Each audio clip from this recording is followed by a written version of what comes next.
Hey guys, tonight we begin with something oddly comforting, a total societal collapse. So go ahead, dim the lights a little, get comfortable, maybe pull a blanket up, because we're about to drift back to a time when the world felt stable, powerful, and very sure of itself, right before everything quietly unraveled. No explosions. No dramatic final boss battle, just a slow, confusing slide into chaos. You know, the usual. Tonight's story is about the Bronze Age collapse, a moment around 1200 BCE when some of the most advanced civilizations on Earth all started falling apart almost at the same time. Cities burned, trade routes vanished, entire cultures just disappeared. And the weirdest part? No one is completely sure why, which, honestly, feels very on brand for humanity. So, let's ease into it. Before everything went wrong, the Bronze Age world was actually doing pretty great. This wasn't some primitive, chaotic mess. It was organized, international, connected. Kings were writing letters to each other like slightly passive-aggressive pen pals. Trade ships moved goods across the Mediterranean. Luxury items, gold, ivory, perfumes, were casually shipped across vast distances like ancient Amazon Prime. Everyone depended on everyone else, which, as it turns out, is a bit of a risky setup. Because when one part breaks, the whole system starts to wobble. And wobble it did. Let's start with a place that should have been untouchable: Egypt. At this point in history, Egypt was still powerful. Not quite at its peak, but still very much a big deal. They had armies, wealth, monumental architecture, and, of course, a strong belief that they were the center of everything. Naturally. But even Egypt started noticing things were getting weird. Foreign invaders were showing up more often. Trade routes weren't as reliable. Neighboring kingdoms were sending increasingly desperate messages. And some of those messages have survived. They're not exactly reassuring.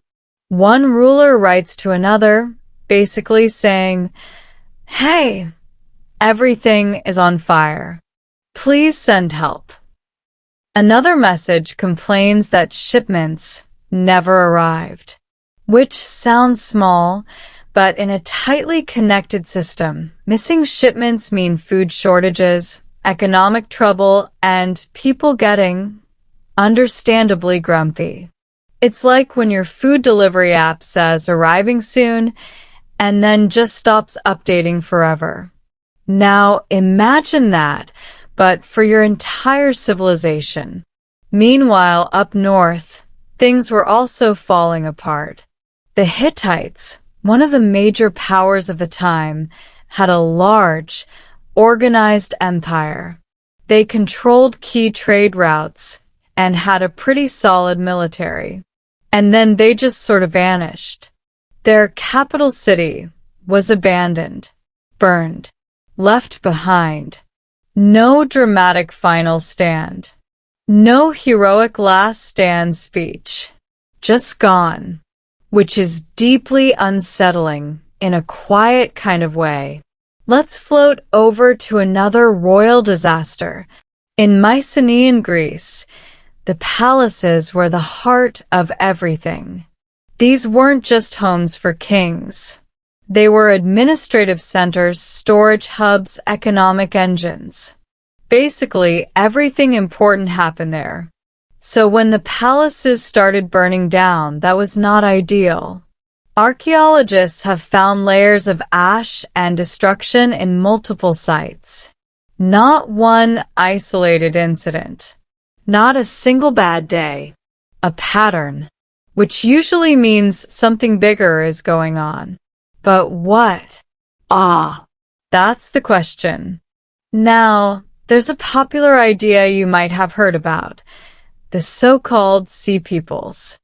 And yes, the name does sound like something invented at 2 a.m. when historians were tired and just needed to label something quickly. Who attacked? People. From the sea. Perfect. Write that down. According to Egyptian records, these groups showed up in ships, attacking coastal cities and causing general chaos. Were they pirates? Migrants? Desperate refugees? A mix of everything? Probably, because history is rarely neat. But here's the thing. Even if the Sea Peoples were involved, they don't explain everything. You don't get a collapse this widespread from just one cause. It's more like everything going wrong at once, which is, again, very relatable. Let's gently zoom out for a moment. The Bronze Age world depended heavily on trade, especially for one key ingredient: tin. You need tin to make bronze. No tin, no bronze. No bronze, no weapons, no tools, no infrastructure. And tin wasn't easy to get. It had to be transported across long distances, through complex networks. So if trade routes get disrupted, even slightly, everything starts to suffer. Now imagine those routes being hit from multiple angles. Raids, political instability, maybe even climate issues. Suddenly, your supply chain is not supplying, and your empire is sitting there like, well, this is inconvenient. But it gets worse. There's evidence that around this time, the climate may have shifted. Drier conditions, less predictable weather, crop failures, which means less food, which means people start moving, which means more pressure on already struggling regions. And you can see how this becomes a loop. Less food migrations, conflict, disrupted trade, less food. A nice little cycle of decline. Very efficient. And then there's internal problems. Because, of course, there are large, complex societies tend to be a bit fragile. They rely on bureaucracy, coordination, and the assumption that everything will keep working. But when stress builds, economic, environmental, social, those systems can crack. Elites might hoard resources. Governments might struggle to respond. Local leaders might just do their own thing, which is rarely helpful. In some places, writing systems disappear entirely during this period. Think about that for a second. People just stop writing. Not because they forgot how, but because the systems that supported literacy, administration, record-keeping collapsed. It's like turning off the internet and realizing half the world just quietly stops functioning. And through all of this, there's no single moment where everything ends. No clear this is it. Just a gradual fading. Cities shrink. Trade slows, populations decline, and then, eventually, silence. Some places recover, of course. Egypt survives, though not without scars. Other regions rebuild in different ways. But the world that existed before, the interconnected, thriving Bronze Age system, gone. And what follows is often called a Dark Age, which sounds dramatic, but mostly just means fewer records, simpler societies, and a lot less clarity about what's going on. So, what really happened? Well, everything. Invasion, climate change, economic collapse, internal instability. It's not a single cause. It's a perfect storm, a slow-motion domino effect, where each problem makes the others worse. And no one, at the time, fully understands what's happening. They're just living through it, trying to adapt, trying to survive, writing letters asking for help that may never arrive. And there's something oddly human about that, because from the outside, we look back and try to piece together the puzzle. We analyze patterns. We build theories. But from the inside, it probably just felt like things were getting harder. Year by year, shipment by shipment, harvest by harvest, until one day, the world you knew wasn't there anymore, and no one could quite explain why. So they didn't.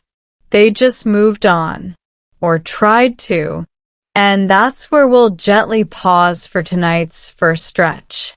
Because next, we'll drift deeper into the personal side of collapse. The kings who couldn't fix things, the elites who watched their world slip away, and the quiet, stubborn resilience of ordinary people who had no choice but to keep going. Because, of course, they did. They always do. Hey, welcome back. If you're still awake, that's impressive. If you're half asleep, even better. That's kind of the goal here. So just settle in again. Let your brain drift a little. Because now we're going to float closer to the people at the top, the kings, the rulers, the ones who were technically in charge while everything quietly unraveled around them. And as it turns out, being a king during a total systemic collapse is not a relaxing job, which feels obvious, but still. Let's start with one of the more documented figures of this era, a Hittite king named Suppiluliuma II. Now, that name alone already sounds like a lot of responsibility. And unfortunately for him, he inherited a situation that was, let's say, not ideal. The Hittite Empire, once powerful and organized, was already under stress. Trade was unstable. Neighboring regions were acting strange.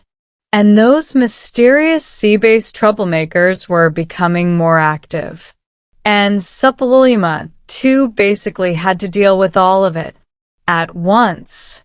There are records suggesting he actually fought naval battles against these invading groups, which is interesting because the Hittites were not exactly famous for their navy. So this was already a bit of a we're improvising now situation. And you can almost picture it. A land-based empire suddenly trying to manage threats from the sea, probably thinking this was not in the job description. But despite efforts like this, it didn't hold. The empire still collapsed. The capital was abandoned. And Suppiluliuma, too, well, he sort of fades out of history. No grand finale. No dramatic last speech. Just gone. Which is a recurring theme here, and not a very satisfying one, if you're looking for closure. Let's gently move south again back to Egypt. Now Egypt, as we mentioned, doesn't completely fall apart.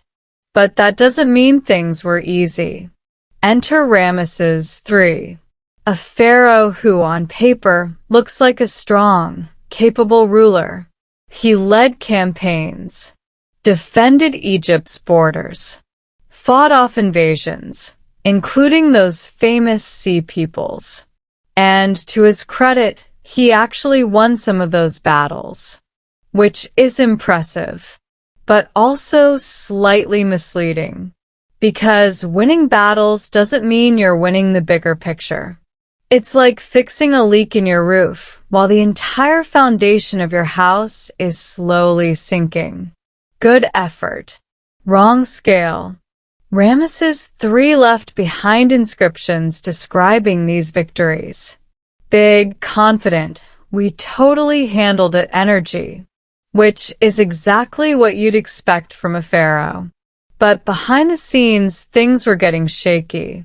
Economic pressure was building. Resources were tighter.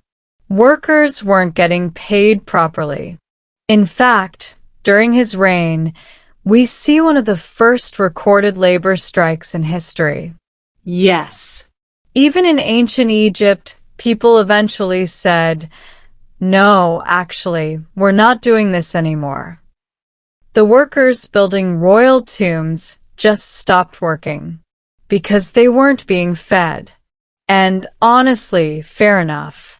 It's hard to stay motivated when your payment plan is maybe food later. So even though Ramesses III could still project strength, the system underneath him was clearly struggling. And then, because history likes to add a little extra chaos, he becomes the target of a palace conspiracy. One of his wives, along with a group of officials, plots to assassinate him, which feels like a very stressful work environment. The details are a bit unclear, but it seems the plot may have actually succeeded. So, after dealing with invasions, economic strain, and general societal decline, he might have been taken out by his own inner circle. Not exactly the peaceful retirement plan he probably had in mind. Now, let's drift over to Mycenaean Greece again because their situation is equally messy. The rulers here lived in those palace centers we talked about earlier. They controlled resources, managed trade, and oversaw pretty much everything, which works great until the palaces burn down. And when they do, the rulers lose their entire base of power. No palace means no administration, no storage, no centralized control. It's like running a company and suddenly losing your entire office, staff, and supply chain in one afternoon. You're still technically the boss, but of what exactly? So these kings, whose names we often don't even know, likely experienced a slow erosion of authority. Less control, fewer resources, more uncertainty, and probably a growing sense of, this is not going well. But again, no dramatic ending, just a gradual disappearance from the historical record, which, by now, is starting to feel almost routine. Let's float over to another quiet unraveling. In the city of Ugarit, located on the Syrian coast, we find some of the most haunting evidence of this entire collapse. Because here we have letters, real messages, written in the final days before the city was destroyed. And they read like someone slowly realizing that help is not coming. One letter from the king of Ugarit basically says, "Enemy ships have appeared. The army is away. The situation is bad," which is a very calm way of saying, we are completely unprepared for this. Another message is sent to allies, asking for assistance. And the replies? Well, they don't come in time, because those allies are dealing with their own problems. Everyone is overwhelmed. Everyone is stretched thin. And so Ugarit falls, burned, abandoned. And those letters are left behind as a kind of quiet record of helplessness. It's not dramatic. It's not heroic. It's just human. People asking for help and not getting it. Now, if we step back again, something interesting starts to appear. These rulers weren't necessarily incompetent. They weren't all terrible leaders making obviously bad decisions. In many cases, they were doing what rulers are supposed to do, fighting threats, managing resources, trying to maintain order. But the problems they faced were bigger than any one person could handle, or even any one kingdom. This wasn't a single crisis. It was multiple crises, all feeding into each other. And that's where things get tricky. Because systems like this, large, interconnected, dependent systems, don't fail in simple ways. They fail all at once. And from the perspective of the people living through it, there's no clear explanation. No neat summary. Just a growing sense that things are off. Ships aren't arriving. Messages go unanswered. Cities that used to be allies suddenly go silent. And the king, sitting in his palace, probably still issuing orders, still trying to project control, is slowly realizing that those orders don't carry as far as they used to. That the world beyond his walls is changing. And not in a good way. And maybe the most unsettling part? There's no moment where he knows, for sure, that it's over. No clear signal. Just a gradual narrowing of options. Fewer solutions. More problems. Until eventually, there's nothing left to manage. And the system he ruled simply isn't there anymore. So he disappears from history. Not with a bang, but with a quiet absence. And that's something we'll keep seeing as we move forward. Because next, we'll drift away from kings and palaces and toward the ordinary people. The farmers. The workers. The families who had no control over any of this but still had to live through it. And somehow keep going. Which, in its own quiet way, might be the most remarkable part of all. So take a breath. Let your thoughts slow down. And when you're ready, we'll continue. Alright, let's settle back in. Maybe shift a little under the blanket. Get comfortable again. Because now we're going to drift away from kings and crumbling palaces and spend some time with the people who didn't get to write letters to other rulers. The ones who weren't in charge of anything. The ones who still had to wake up every day and figure out how to keep going while the entire system around them quietly stopped working. Which, honestly, is a very specific kind of stress. Because when empires collapse, it's not just about big dramatic events. It's about small, daily problems stacking up. At first, things probably didn't feel like collapse. They felt like inconvenience. A delayed shipment. A missing tool. A market that didn't have what it usually did. You go to trade grain and the trader shrugs. Didn't arrive this season. Okay. Weird. But manageable. For now. Then it happens again. And again. And slowly, that background assumption that things will just be there when you need them starts to fade. And that's when life gets complicated. Because Bronze Age societies were deeply interconnected. Farmers relied on tools made from imported materials. Craftspeople depended on steady supplies. Merchants needed safe routes. And when those connections start breaking down, everything becomes harder. Not impossible, just heavier. Let's imagine a farmer somewhere in the Eastern Mediterranean. Nothing dramatic, just a regular person.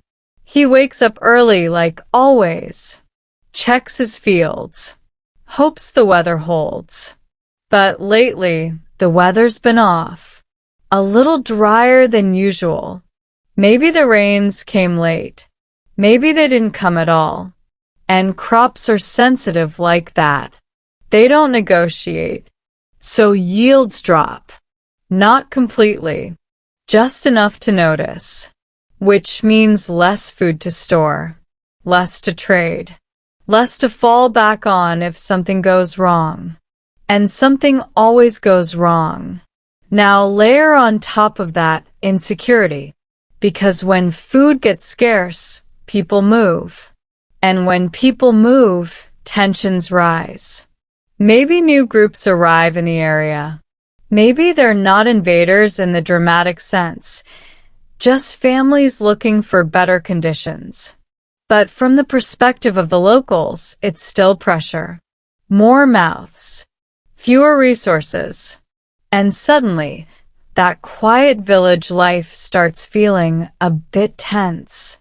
Not violent, not chaotic, just uneasy, which in a slow, creeping way might be worse. Let's float over to a craftsman. He makes tools. Maybe bronze tools if he's lucky enough to still have access to materials. Except the tin isn't coming in like it used to. So now he has to improvise. Reuse old metal. Repair broken items instead of replacing them. Maybe switch to less effective materials. Which means the tools aren't as good. Which affects the farmers. Which affects the harvest. And we're back in that loop again. Everything connected. Everything just slightly off. And then there are the traders. These are the people who used to move goods across regions, who knew the routes, who connected different parts of the world. And for them, the changes would have been very clear. Routes that were once safe become dangerous. Ports that were once busy go quiet. Partners that were once reliable stop responding. And at some point, you have to make a decision. Do you keep trying? Or do you stop? Because every journey now carries more risk, more uncertainty, less reward. And eventually many probably just stayed home, which sounds peaceful, until you realize that trade is what kept everything else running. So when traders stop moving, everything else slows down even more. Now, let's gently shift to families, because this is where things get very real, very quickly. Imagine trying to raise children in this environment. Food is less reliable. Stability is fading. The future is unclear. And there's no news network. No big explanation of what's happening. Just a growing sense that the world is changing. And not in a good way. Parents would have to make small, constant adjustments. Stretching food. Rethinking plans. Maybe moving to a new area. Maybe leaving behind a place their family had lived for generations. Which is not an easy decision, even in the best of times. And here, it's happening without a clear reason. No obvious cause. Just necessity. And what's interesting is that for many of these people, life didn't stop. It changed. Yes, some cities were abandoned. Some regions declined. But people adapted. They formed smaller communities. Simpler systems. Less centralized. Less dependent on long-distance trade. Which, in a quiet way, is a kind of resilience. Not dramatic. Not heroic. Just practical. This isn't working anymore, so we'll do something else. And over time, those something else solutions became the new normal. New ways of living. New social structures. A different kind of world. And if you were born into that new world, you wouldn't necessarily see it as a decline. Just reality. Which is one of those slightly humbling thoughts. Because what feels like collapse from one perspective can feel like adaptation from another. Now, of course, not everyone made it through easily. There would have been hardship, loss, displacement, communities breaking apart, skills disappearing, knowledge fading. And again, it's not loud. It's not dramatic. It's just things quietly slipping away. A craft that's no longer practiced. A trade route that's no longer used. A story that's no longer told. And over generations, those losses add up. Until the world that once existed is mostly gone, replaced by something simpler, something more local, something that doesn't rely on a vast, interconnected system that can fail all at once. And in that sense, the people who lived through this weren't just victims of collapse. They were participants in transformation. Even if they didn't choose it, even if they didn't understand it, they adapted because they had to, because there wasn't another option. And that quiet, steady adaptation is what carries human societies forward, even when everything else falls apart. So as we sit here looking back, trying to understand what happened, it's easy to focus on the big picture. The empires, the kings, the dramatic shifts. But underneath all of that were millions of small, ordinary lives. Adjusting, coping, continuing. And that's where the real story is. Not in the fall itself, but in what came after, and how people slowly and quietly built something new from the pieces. So let's rest here for a moment. Let that idea settle. And when we continue, we'll gently explore what came next, the so-called Dark Age, and why it might not have been quite as dark as it sounds. Because, of course, history loves a dramatic label, and reality is usually a bit more complicated than that. Alright, welcome back again. At this point, you might be very relaxed, possibly drifting in and out, which is perfect. That's exactly the pace we want. So just settle in once more. Because now we move into what historians like to call the Dark Age, which sounds dramatic, a little ominous, like the world just switched off the lights and waited in silence. But as usual, it's not quite that simple. The term Dark Age mostly comes from one very specific issue, a lack of records, which to historians is basically the worst thing imaginable. No documents, no inscriptions, no detailed accounts of what people were doing, just quiet. And when historians see quiet, they tend to label it as dark, which is fair from their perspective. But for the people actually living during this time, life didn't suddenly become a gloomy, theatrical void. It just became different. Let's gently step into that difference. After the collapse, many of the large palace centers were gone.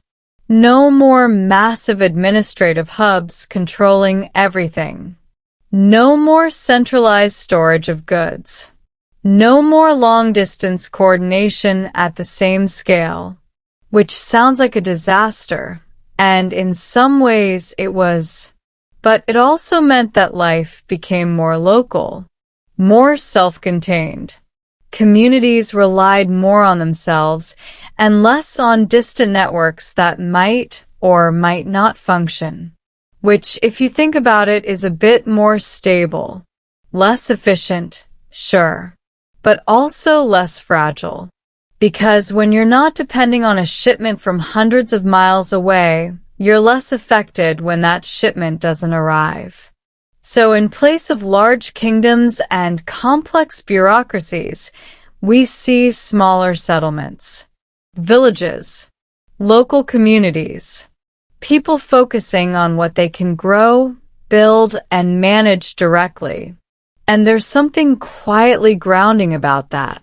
Of course, It wasn't all peaceful simplicity. There were still challenges. Resources were limited. Technology regressed in some areas.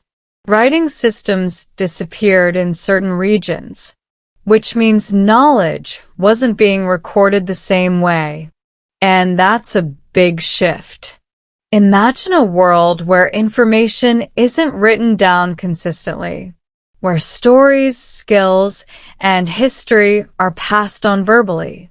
It's more fluid, more flexible, but also more fragile, because things can be forgotten, or changed, or lost entirely over time. And that's part of why this period feels so dark to us now. Not because nothing was happening, but because fewer traces of it survived.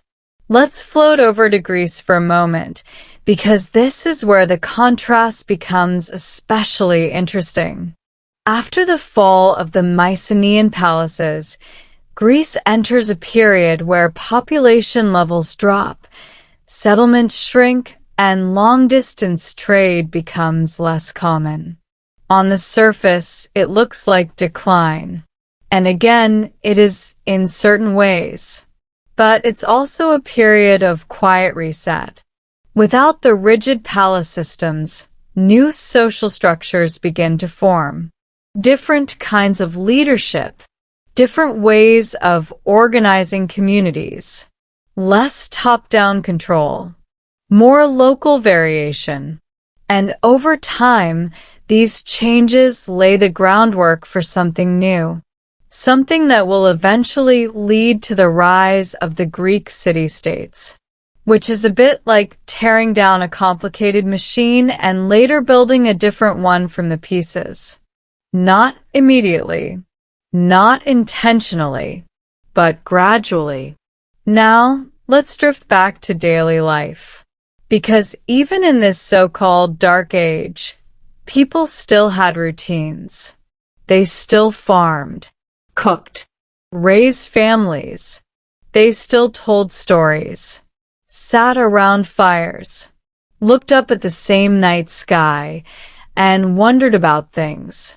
And in a way, those parts of life don't really change, no matter what's happening on a larger scale, which is oddly comforting, because it suggests that even when systems collapse, the core of human experience remains. Quiet, repetitive, steady. Wake up, work, eat, rest, repeat. And maybe occasionally think about how things used to be, or how they might be again someday. Now, there's another subtle shift happening during this period, and it has to do with power. When large centralized systems break down, power tends to become more distributed, less concentrated in massive palaces, more spread out among local leaders, which can be messy, but also more adaptable, because smaller systems can adjust more quickly. They don't require as much coordination. They don't collapse as dramatically when one part fails. And over time, this kind of structure can actually be more resilient, even if it looks less impressive, which is one of those ironic twists in history. The grand, complex systems are often the most vulnerable, and the simpler, quieter ones are the ones that endure. Now, let's talk briefly about technology, because this period is often associated with a kind of technological step back.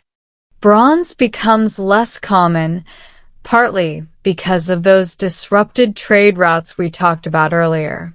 And eventually, iron starts to become more widespread, which is interesting because iron is actually harder to work with than bronze. It requires higher temperatures, more advanced techniques.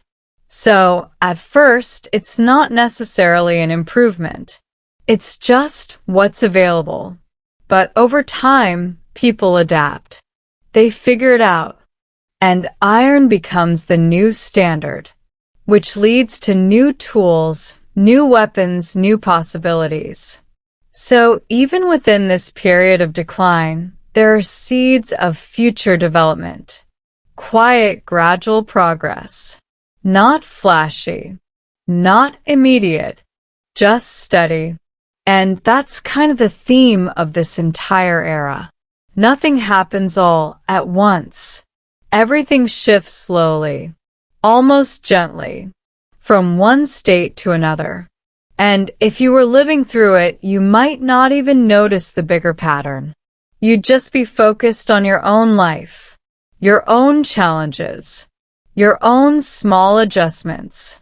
And maybe that's the most important perspective to hold on to. Because when we look back at something like the Bronze Age collapse, it's tempting to see it as a dramatic turning point, a clear before and after. But for the people inside it, it was just time passing.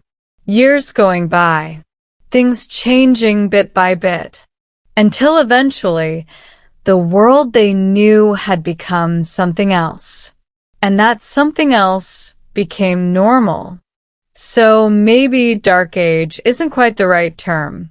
Maybe it's more like a quiet in-between, a pause, a transition, where old systems fade and new ones slowly begin to take shape, without anyone fully realizing it. And honestly, that feels a lot more human. So let's rest here for a moment, because next, we'll gently explore one final question. Could this kind of collapse happen again?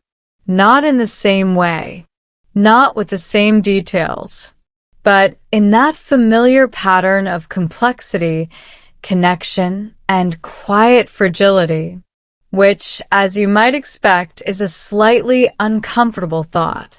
But don't worry. We'll keep it calm, Slow. and just a little bit reflective, as always. All right, welcome back. At this point, you might be right on the edge of sleep, thoughts drifting a little, maybe not catching every word. Perfect. Let's keep it soft, slow, and just a little reflective, because now we arrive at that quiet question that always lingers in the background. Could something like the Bronze Age collapse happen again? Not the exact same thing, of course. No one's waiting on tin shipments for bronze swords anymore. But the pattern, the structure of it all, that's where things get interesting. And maybe just a tiny bit uncomfortable. So, let's ease into it. The Bronze Age world was highly connected. Different regions depended on each other. Trade routes carried essential materials. Political alliances linked distant kingdoms. Everything worked because everything was connected. And when those connections started failing, everything else followed. Now, if that sounds familiar, it's not just you. Because our modern world is also very connected. Arguably more than ever. Supply chains stretch across continents. Food, energy, technology, all moving through complex systems that rely on timing, coordination, and stability. And most of the time it works beautifully, almost invisibly. You order something and it arrives. You flip a switch and the lights turn on. You go to the store and the shelves are stocked.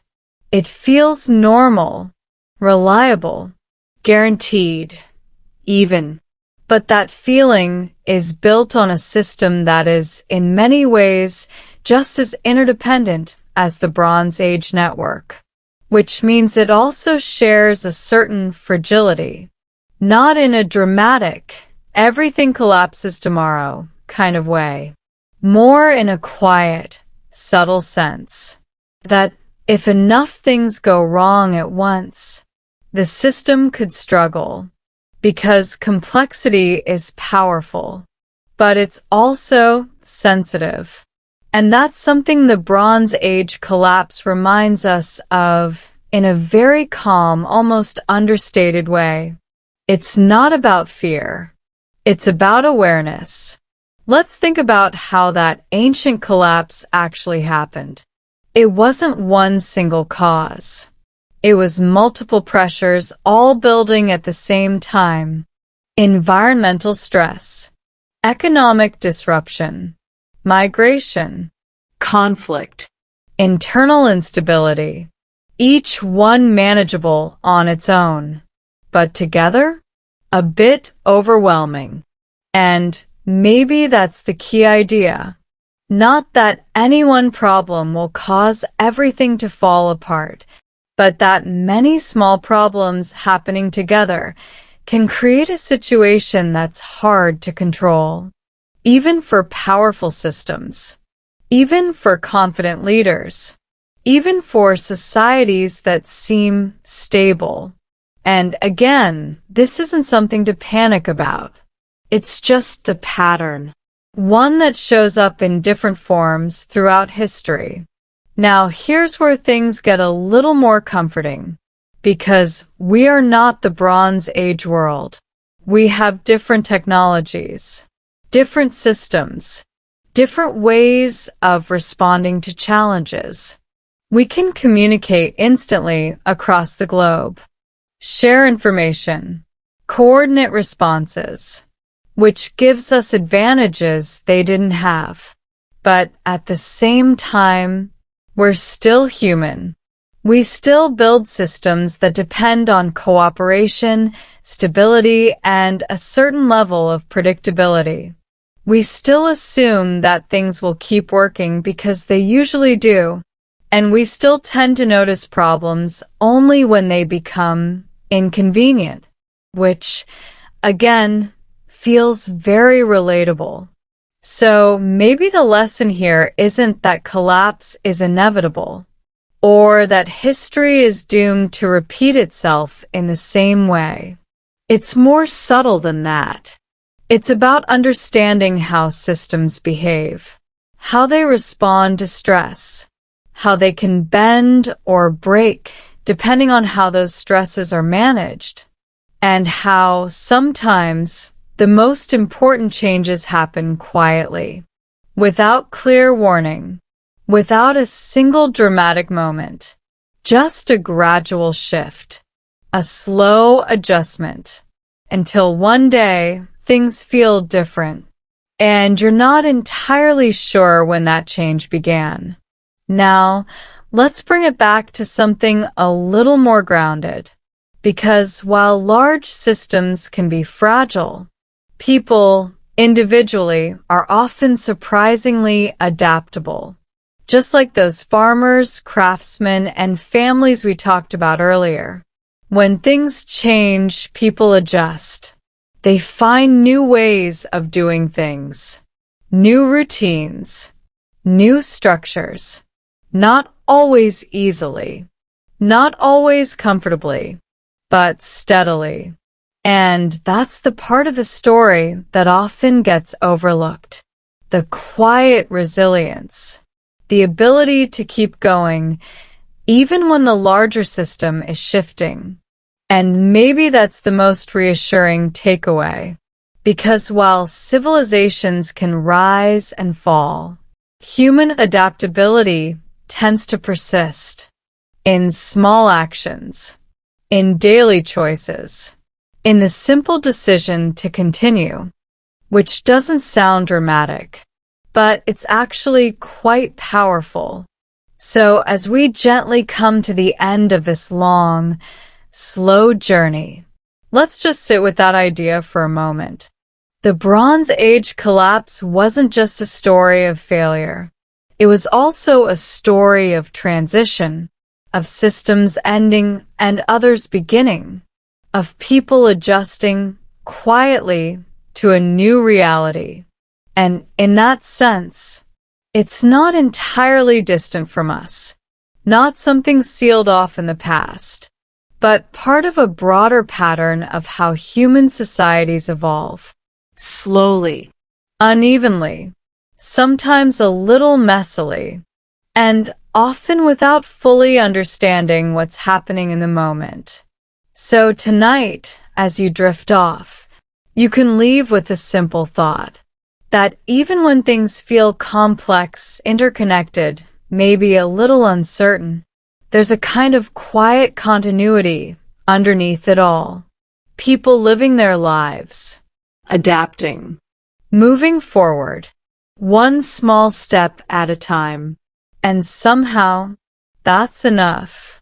So rest easy and let the story fade out just like the Bronze Age world did. Not with a bang, but with a quiet, gentle drift into something new. Hey, still here? Or maybe just hovering somewhere between awake and asleep. Either way, we'll keep this slow and steady. Because even though our story has technically reached its ending, there's one more quiet thread worth following. That slightly strange, almost uncomfortable idea that there's something oddly calming about understanding how things fall apart. Not because collapse is good. Obviously, it's not. But because once you see the pattern, it becomes less mysterious, less sudden, less like a dramatic, unpredictable event, and more like a process, a slow shift, a series of small changes that add up over time.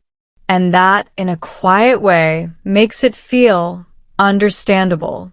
So, let's just sit with that for a bit. The Bronze Age world didn't wake up one morning and collapse. It didn't flip a switch from thriving to gone. It drifted, gradually, almost politely. Trade weakened. Crops became less reliable. Cities faced pressure. Leaders tried to respond, sometimes successfully, sometimes not. And through it all, life kept going.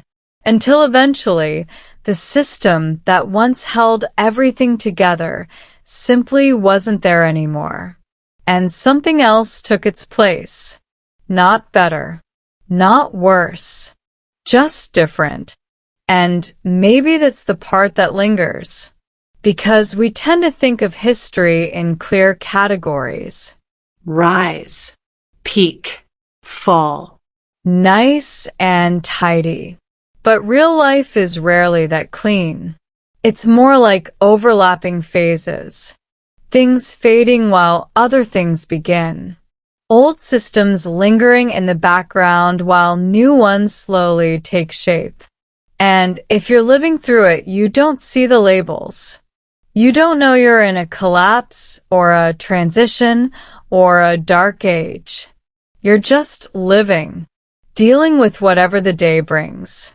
Which, again, feels very familiar. Now, let's drift back, just briefly, to those earlier images. The letters from desperate rulers, the empty trade routes, the farmers adjusting to unpredictable weather, the craftsmen reworking old materials, the families making quiet decisions about where to go next.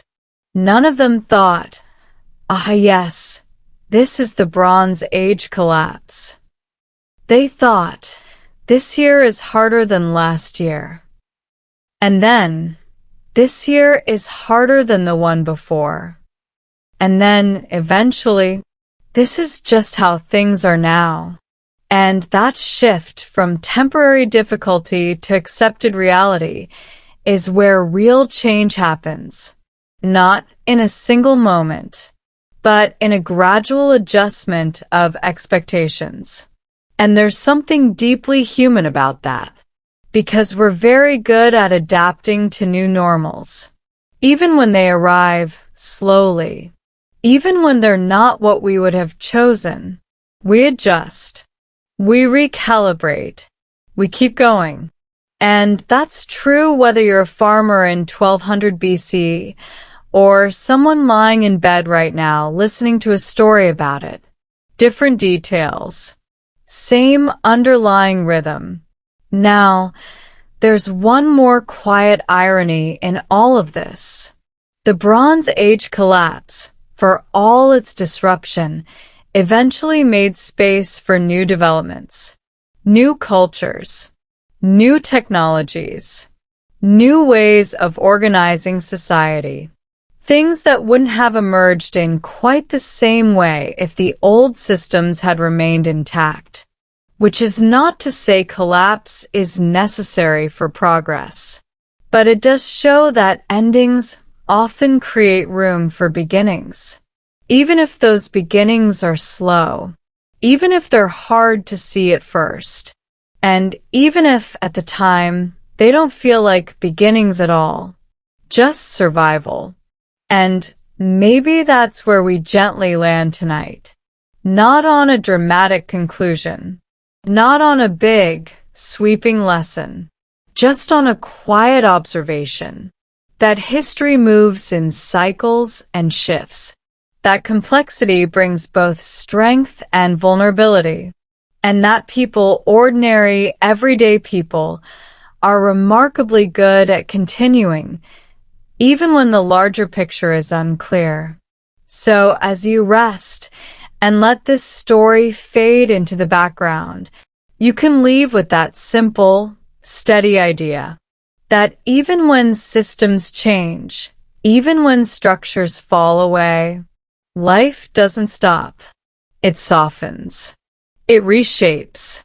It finds a new rhythm. And somewhere in that quiet adjustment, something new begins to form.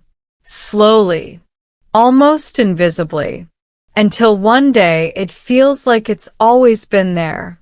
So there's no dramatic ending here. No final moment. Just a gentle fade out. Like a distant city going quiet. Like trade routes slowly emptying. Like letters that stop arriving. And then, stillness. And from that stillness, something else eventually will grow. So go ahead, drift off. No rush. The story can rest here with you. Soft, slow, and unfinished in the way all real history is. Hey, if you're still here, welcome back again. Or maybe you never really left, just drifted somewhere soft in the middle. Either way, we'll keep going gently. Because even though the big picture of the Bronze Age collapse is settled, there are still a few quiet scenes worth lingering on. Not the grand events, not the kings or the invasions, just the small, almost invisible moments where a world slowly changes shape. So, let's imagine one of those nights. A city near the coast. Nothing famous. Nothing we'd recognize by name. Just a place where people lived, worked, worried about ordinary things. The kind of place that doesn't make it into history books until something goes wrong.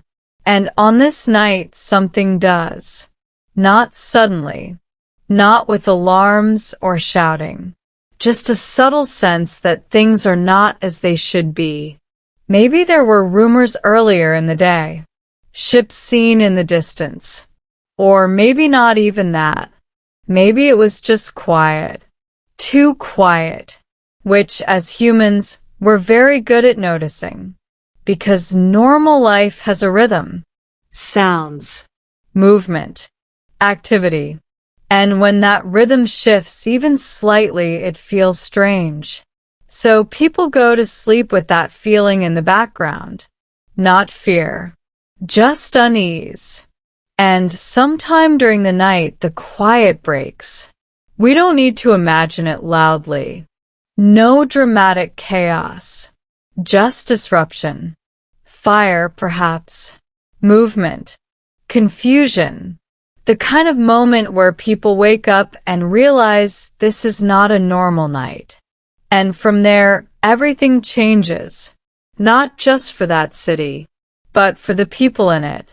Because even if they survive, even if they leave and start somewhere new, That moment becomes a dividing line, before and after.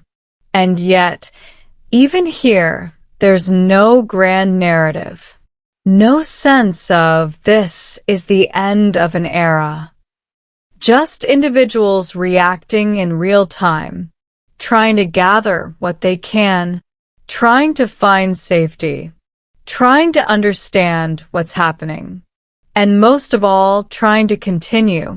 Now, let's gently move forward from that night, because what comes after is just as important. Morning. A quiet, uncertain morning. Smoke still in the air. Structures damaged or gone. People standing where their homes used to be or where they thought they would be. And there's no instruction manual for this. No clear next step. Just a series of small decisions. Do we stay? Do we leave? Where would we even go? And again, no dramatic speeches. No unified response. Just families, groups, individuals making choices based on what they know and what they hope. Some leave.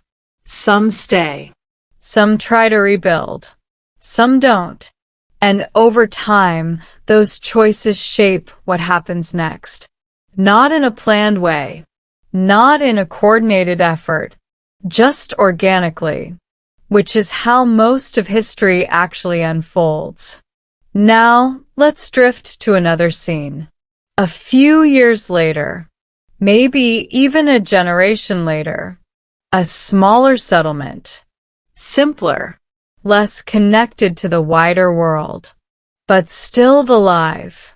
Children running around, people working, meals being prepared, and if you ask them about the past, they might know fragments. Stories of bigger cities, more abundant times, wider connections. But those stories feel distant, almost like myths, because their reality is this smaller, quieter world. And for them, it's normal. There's no sense of loss for something they never experienced, just life as it is. And that's another quiet shift. The fading of memory. The way large, complex systems can disappear not just physically but mentally, until they exist only as vague stories or not at all. And what replaces them feels permanent, even though, from our perspective, it's just another phase. Now, let's pause for a moment and notice something subtle. Throughout all of this, there is no single ending. No final scene where everything stops. Just countless small endings. A trade route no longer used. A city no longer inhabited. A skill no longer practiced. A connection no longer maintained. Each one quiet. Each one easy to miss. But together, they form the larger pattern, the slow fading of an entire system. And that's what makes the Bronze Age collapse feel so unusual. It's not a sharp break. It's a gradual dissolve, like something slowly slipping out of focus, until eventually it's gone. And yet, not everything disappears, because people remain. Communities continue. Life reshapes itself around new conditions. And in those quiet mornings after the fires, in those smaller settlements, in those everyday routines, the next chapter of history is already beginning. Unnoticed, unlabeled, just happening. So as we come to this final stretch of our long, slow journey, there's no need for a big conclusion. No final answer to what really happened. Because the truth is, it wasn't one thing. It was many things. Interwoven. Compounding. Building slowly until the system could no longer hold. And then releasing. not with a crash, but with a quiet, steady unraveling. And maybe the most human part of all is that the people living through it didn't see the full picture. They didn't know they were in the middle of something we would one day study, analyze, and turn into long, calm bedtime stories. They just knew their own lives, their own challenges, their own small decisions, and they moved forward, step by step, day by day, until the world around them became something new. So tonight, as you drift fully into rest, you can leave this story where it belongs. Not as a dramatic collapse, not as a mystery to be solved, but as a quiet reminder that change is rarely loud, that systems are both strong and fragile at the same time, and that people, in their steady, unremarkable way, keep going, through all of it, softly, slowly, and without needing to fully understand the bigger picture. And somehow, that's enough. So we'll let it end here, gently, without a final note, just a slow fade into stillness and sleep. Hey, one last time, or maybe not the last, just another quiet continuation. At this point, the story has mostly dissolved into feeling rather than facts, which is fitting because that's exactly what happened to the Bronze Age world too. So let's not rush anywhere. Let's just drift. Imagine walking through the remains of one of those old cities. Not during the collapse, not during the fires, but long after, years later, maybe generations. The walls are still there, partially. Stones stacked in ways that clearly meant something once. But now they're just shapes, broken outlines of rooms, doorways that don't lead anywhere, paths that used to be streets now softened by time. And it's quiet, not empty, just quiet, because life has moved elsewhere. The center has shifted, and this place, once full of noise and movement, has become something else. A memory without people to remember it properly. Maybe a few travelers pass through. Maybe someone stops, looks around, and wonders what this place used to be. But there's no sign explaining it. No preserved record. Just a feeling that something important happened here once. And now it's over. And that's how most of the Bronze Age ended.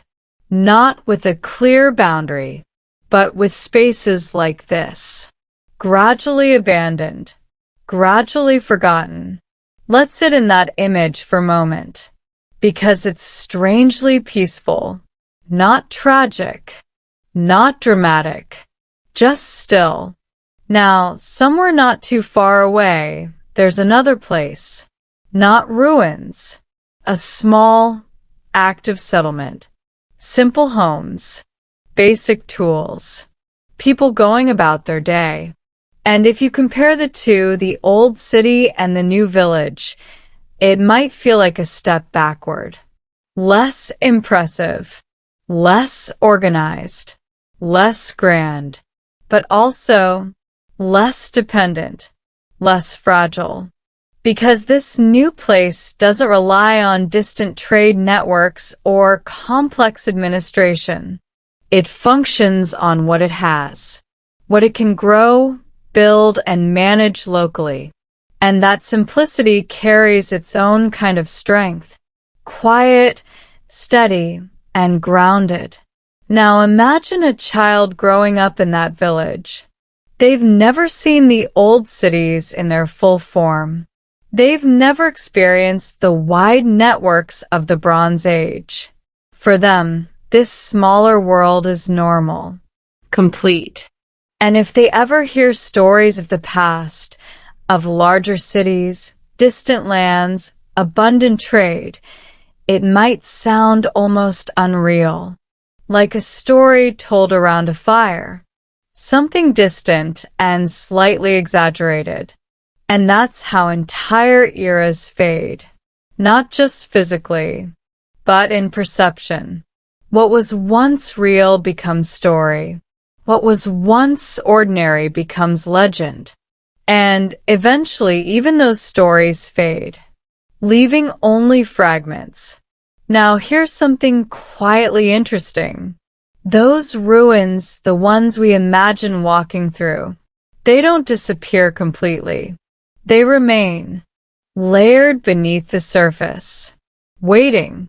And thousands of years later, people will come back, dig, study, piece together what they can, trying to understand a world that ended so gradually it didn't leave a clear explanation behind, which is what we've been doing this whole time, looking at fragments, letters, burn layers, abandoned sites, and trying to connect them into a story that in reality was never experienced as a single narrative, just as countless individual lives unfolding in parallel. Now, let's gently zoom out one final time. The Bronze Age collapse wasn't just an ending.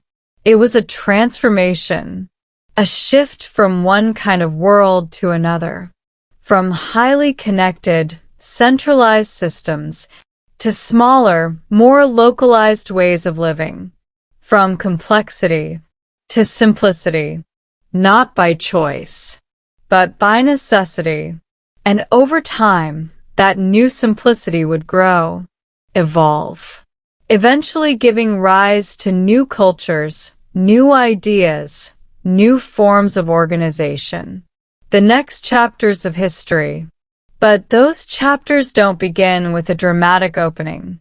They begin quietly, in places like that small village, in the routines of everyday life, in the slow rebuilding of connections on a different scale. And that's where we leave things, not at the moment of collapse, but in the space after, where the noise has faded, where the system has settled, where people are simply living, adapting, continuing. So, as you drift off completely now, you can let the images soften, the ruins, the quiet mornings, the smaller communities, the slow passage of time. No urgency, no tension, just a steady, gentle flow from one state to another. Because history, like this story, doesn't really end. It just changes shape and fades into the next thing. So we'll let it rest here. No final word, no conclusion, just silence and the feeling of something that once was slowly becoming something else. Good night. Hey, if you're still listening, we'll just glide a little further. No new tension, no new twists, just a soft continuation like a story that doesn't really want to end. Because by now, something quiet has happened. The world has settled, not back into what it was before, but into something that feels complete again. And that's the part we don't usually think about. After enough time passes, people stop feeling like they're living after something. They just feel like they're living. So let's drift into that feeling. Generations have passed since the collapse, long enough that no one remembers it directly. No one alive has seen the great palaces at their height. No one has walked those busy trade routes when they were full of ships and goods and constant movement. Those things exist now only as fragments if they exist at all. And even those fragments are fading. because memory doesn't stay sharp forever. It softens, blurs, turns into something simpler. A story told by someone's grandfather who heard it from someone else. And eventually, even that story stops being told. Not because anyone decides to forget, but because there's no reason to keep repeating something that no longer connects to daily life. And so, quietly, the past slips away, not erased, just no longer present. Now, in this new world, things feel normal again. Communities function. People understand their roles. Life has a rhythm that makes sense. It's not the same rhythm as before, but it doesn't feel incomplete. It feels enough. And that's important, because humans are very good at finding enough. Even when the world has changed dramatically, we adjust our expectations. We redefine what stability looks like. And once that new definition settles in, it becomes invisible, just the way things are. Now, let's imagine someone in this later period. A young person, maybe sitting near a hillside, looking out over their surroundings. They see fields, homes, maybe a small cluster of buildings where people gather. It's not a massive city, but it's not nothing. It's a place, a functioning, lived-in place. And from their perspective, it doesn't feel like a reduced version of anything. It just feels like home.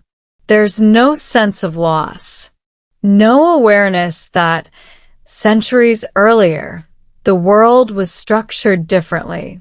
Because that version of the world is gone, not just physically but conceptually. And that's how complete the transformation is. Now, let's gently return to those old ruins one last time. They're still there, worn down even further, blended into the landscape.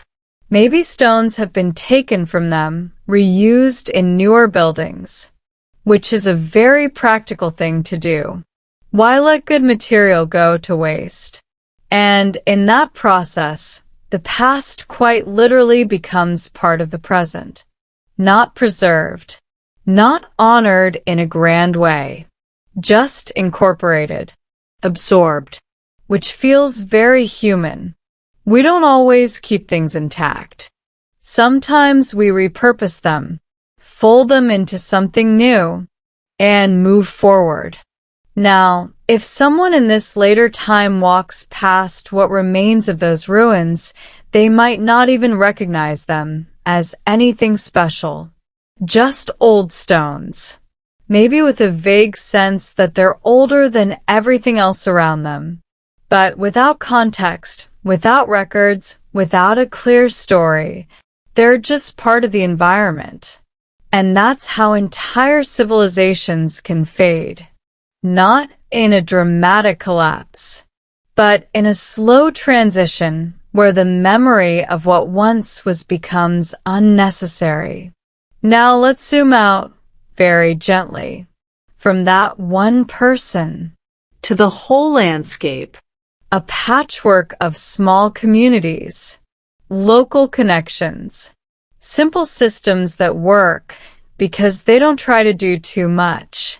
And over time, these systems will grow again, become more complex, more connected, eventually forming new networks, new cultures, new periods of history. But those will come later. For now, things are quiet, stable in a different way, balanced. And there's something peaceful about that, because it shows that after disruption, after uncertainty, after long periods of adjustment, life doesn't stay in a state of collapse. It finds equilibrium again. Not the same equilibrium as before, but a new one that fits the current conditions. Now, As we come to this very gentle end, there's really nothing left to add. No final insight. No big takeaway. Just a soft realization that the Bronze Age collapse wasn't just about things ending. It was about things changing so completely that eventually no one even thought of it as a collapse anymore. Just the distant past. And then not even that. Just silence. And new life, continuing forward. So you can let the story fully fade now. No need to hold on to any details. No need to remember names or events. Just the feeling of it. A world that rose, connected, grew complex, and then slowly, quietly became something else. Without a clear line. Without a final moment. Just a long, steady drift into a new normal. And with that, we'll let everything rest. No more parts. No more continuation. Just stillness and sleep.